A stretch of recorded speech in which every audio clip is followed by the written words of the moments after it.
بینندگان عزیز سلام. آقا بعد از افاضات عظما تو روز 28 بهمن که اومد و یه تیغ کشی رو باند اکبر کوسه کرد و فرمان آخرین حمله قبل از انتخابات داد، حالا هی داره این بزن باندی داغ‌تر میشه. یکی این بزن یکی اون بزن. حالا بریم سراغ جدیدترین جفتکای جماعت خامنه. پاسدار فیروزآبادی رئیس ستاد کل نیروهای مسلح رژیم: کسانی که آمریکا و انگلیس از آنها حمایت کردند اگر اعلام براءت نکنند مجرم بوده و در این توهین شریکند. آخوند شجونی: افرادی که مورد حمایت انگلیس هستند اعلام براءت علنی کنند. مصباحی مقدم عضو مجلس ارتجاع: کاندیداهای مورد حمایت انگلیس رسما اعلام براءت کنند، اگر نه باید توضیح دهند که چرا مورد طمع این افراد و رسانه ها قرار گرفتند. دو دو دو دو دو براءت، دو دو دو دو دو براءت. جونم براتون بگه چند روزه این نوچه‌های عظما ویر براءتشون گرفته و میخوان اینطوری اکبر کوسه و باندشون مچل کنن. البته اکبر شاه و رفقاش زیاد این جار و جنجال رو جدی نگرفتن. یعنی جدی نگرفتن که چه عرض کنم، از اونوری در اومدن. ملاحظه بفرمایی. عارف در پاسخ به این سوال که چرا از رسانه‌های بیگانه و BBC اعلام براءت رسمی نمی کنید به این گفته بسنده کرد که از چه چیزی اعلام براءت کنیم؟ من 24 ساعته باید از BBC اعلام براءت رسمی کنم؟ بیکارم؟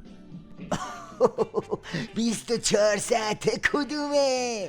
بابا کیه که ندونه تو و اون اکبر جونت هلاک همین تعریف و تمجیدهای آیت الله BBC هستی؟ همچین بدتونم نمیاد هر از گاهی آیت الله BBC یه حالی هم بهتون بده و یه فیگور اپوزیسیون واسهتون بسازه؟ برای همینه که خرچنگ نظام اینجوری جوش آورده و گلو پاره میکنه. آخوند احمد خاتمی: ننگتان نیست که همسنگر با انگلیس و BBC شده اید؟ شما در خط امام هستید؟ ناشیانه ترین کار را در عرصه عمر سیاسی انجام دادید. بعد از انتخابات رسوا خواهید شد. خواهیم گفت از آمریکا و انگلیس تبعیت کردید و فتنه‌گری را در پوشش رندانه شروع کردید. رهایتان نمی کنیم. البته عرض کنم خدمت شما که هم رفسنجانی چیا و هم دار و دسته خامنه که دارن قیافه ضد بیگانه میگیرن پاش بیفته واسه یه روز بیشتر موندن کف پای شرق و غرب رو هم حاضرن لیست بزنن. منتها داستان اینه که اکبر شاه راه نجات نظام و تو موسموس کردن واسه غربی ها میبینه، ولی عظما و نوچهاش میگن این مسیر رو بریم زودتر کلکمون کنده است.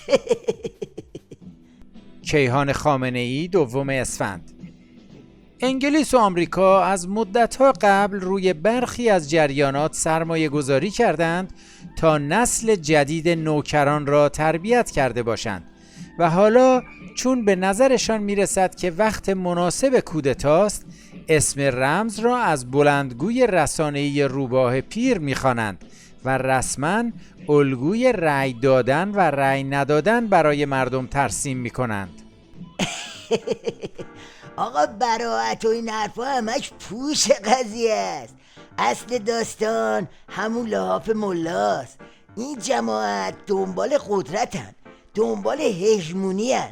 حالا یه روز براءت رو علم میکنن، یه روز نفوذ و یه روز هم حق و ناسو. بگذاریم از این که الان دیگه لحافی باقی نموده و این جلپاره نظام همین روزاست که از روی جفتشون کنار بره و کار همشون یه سره بشه. بله نزدیکه. موفق و مؤید باشید. شبتون بخیر.